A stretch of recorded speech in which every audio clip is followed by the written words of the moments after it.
কোনো যৌথ বাহিনী কোনো বাহিনীকে আমরা তোয়াক্কা করি না। কোনো টিউনো, কোনো ডিসি, কোনো মন্ত্রী মিনিস্টার আপনাকে ঢোকাইতে পারবে না। আপনি যৌথ বাহিনী নিয়ে আসেন, বলেন যৌথ বাহিনীকে। ক্লাস চলাকালে শিক্ষা প্রতিষ্ঠানে ঢুকে অধ্যক্ষকে নাজেহাল করল বিএনপি পরিচয়ধারী কয়েকজন সন্ত্রাসী। এক পর্যায়ে ওই শিক্ষককে টেনে হিঁচড়ে মাটিতে ফেলে দেওয়া হয়। এরপর তাকে তুলে নিয়ে যাওয়ার চেষ্টা করল কয়েকজন। এ সময় প্রতিষ্ঠানটির শিক্ষার্থী ও শিক্ষকরা বাধা দিলে অধ্যক্ষকে হুমকি ধামকি দিয়ে সন্ত্রাসীরা চলে যেতে বাধ্য হয়। অ্যাসেম্বলি শেষ হতে না হতেই ওরা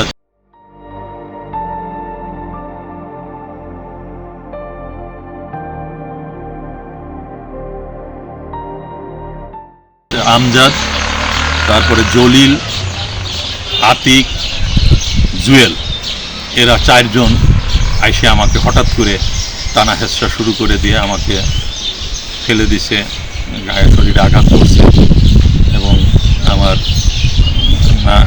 সাংঘাতিকভাবে আর কি নাজেহাল করেছে। একজন শিক্ষক হিসেবে এই প্রতিষ্ঠানে 22টি বছর থাকার পরে আজকের এইটা আমি কল্পনাও করতে পারিনি।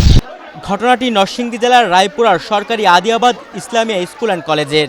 ভুক্তভোগী নূর সাখাওয়াত হোসেনের অভিযোগ, 24-এর 5 আগস্ট ছাত্র জনতার অভ্যুত্থানের পর থেকে তার কাছে চাঁদা দাবি করে নানাভাবে হুমকি দামকি দিয়ে আসছিল এই চক্র। এমনকি চাঁদা না দেওয়ায় সরকারি ওই প্রতিষ্ঠানে চাঁদাবাজরা তালা ঝুলিয়ে দিয়েছিল। এরাই আওয়ামী লীগের ছিল, আজকে তারা বিএনপি নাম দিয়ে তারা কেন আবার এই সন্ত্রাসটা চালাচ্ছে? কি তাদের আমার কাছে এখানে কি পাওয়ার আছে? আমার এই প্রশ্নটা আমি উত্তর খুঁজে পাচ্ছি না, যে তারা কেন প্রতিষ্ঠানে আসে, তারা কি জন্য এই বাধা সৃষ্টি করতেছে, রুমে তালা দিচ্ছে এবং কাজে বাধা দিচ্ছে। এটা তো সরকারি কাজের সরকারি দায়িত্ব পালনে বাধা দেওয়া। কেন আমি জানি না পুলিশ বাহিনী বা অন্যান্য বাহিনী তারা তাদেরকে আইনগত কোনো ব্যবস্থা কেন হচ্ছে না, এটা আমার জানা নেই। শুধু অধ্যক্ষ নয়, ওই চক্রটি কিছুদিন আগে কলেজের অন্যান্য শিক্ষক ও সাংবাদিকদের উপরও হামলা করেছিল।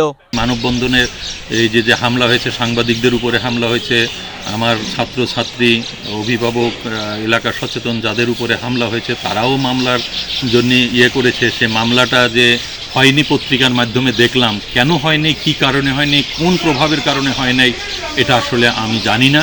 এলাকার সাধারণ মানুষের প্রশ্ন, কয়েকদিন পর পর এই ধরনের মব সৃষ্টি করে কি বার্তা দিতে চায় বিএনপি পরিচয়ধারী চাঁদাবাজরা?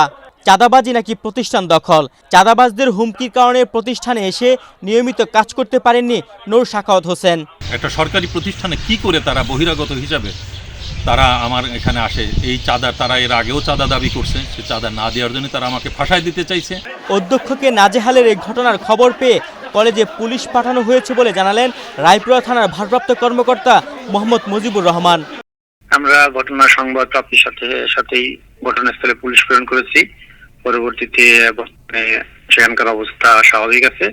আমরা অভিযোগ প্রাপ্তির সাপেক্ষে আইনগত তদন্তপূর্বক আইনগত ব্যবস্থা গ্রহণ করব। তুহিন ভুইয়া, বাংলাদেশ প্রতিদিন।